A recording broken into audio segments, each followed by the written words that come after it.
занятие духовного учителя начинается с посвящения, да, с посвящения, формально. Но отношения начинаются до посвящения.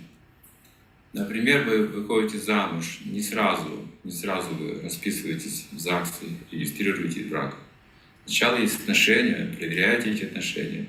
Потом появляется связь внутренняя, вы чувствуете, это близкий человек, с которым я хочу быть вместе всю жизнь. Только потом уже, и вот начинается брак уже формально, да, с регистрации.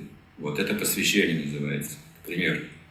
А до посвящения уже развиваются отношения, то есть практика появляется.